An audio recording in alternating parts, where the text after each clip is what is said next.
Sabah yang dikenali sebagai negeri di bawah bayu amat terkenal dengan keunikan, tradisi dan adat rasamnya. Kepelbagaian etnik seperti karasan dusun, murut, rungus, bisayah dan sebagainya amat mempengaruhi dialek, kepercayaan dan kerukunan masyarakat Sabah.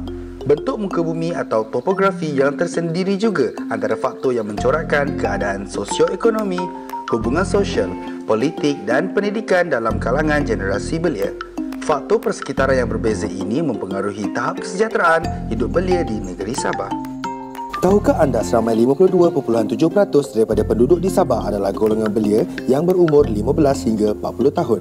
Dengan peratusan jumlah yang tinggi ini bermakna belia merupakan aset utama dalam menentukan arah tuju dan kejayaan negara menjelang tahun 2020. Bagi merealisasikan hasrat ini, penting bagi kerajaan khususnya Kerajaan Negeri Sabah untuk mengukur kesejahteraan hidup belia. Kementerian Belia dan Sukan Sabah KBSS dengan kerjasama Kementerian Belia dan Sukan Malaysia KBS melalui Institut Penyelidikan Pembangunan Belia Malaysia IRIS telah berjaya membangunkan Indeks Belia Sabah pada tahun 2015 yang menjadi tahun asas pembentukannya.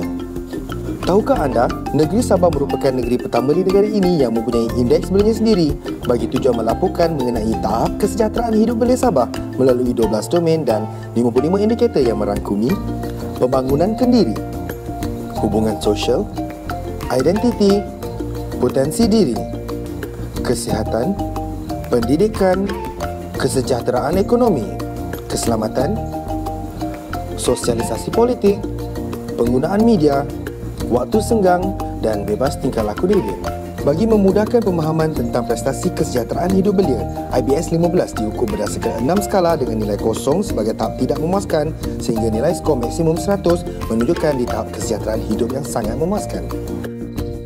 Secara keseluruhannya, tahap kesejahteraan belia Sabah pada tahun 2015 berada pada tahap yang sederhana iaitu nilai skor 68.68.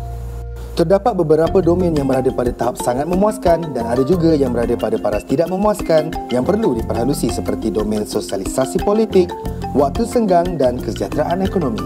Tumpuan ini perlu diberikan agar belia dapat merealisasikan potensi diri mereka seterusnya mampu berperanan sebagai ejen pembangunan negara. Bagi memastikan skor IBS 15 dipertingkatkan, KBSS dan IRIS mencadangkan agar satu pelantidakan pembangunan belia di bawah Kementerian Belia dan Sukan Sabah KBSS diwujudkan berdasarkan input-input daripada pelaporan IBS 15. Pelantidakan ini dilaksanakan dengan kerjasama semua pemegang taruh pembangunan belia agar program sedia ada dapat ditambah baikkan manakala program-program baru yang ingin dilaksanakan adalah mengikut kepada keperluan generasi belia dan memberi impak pada masa akan datang.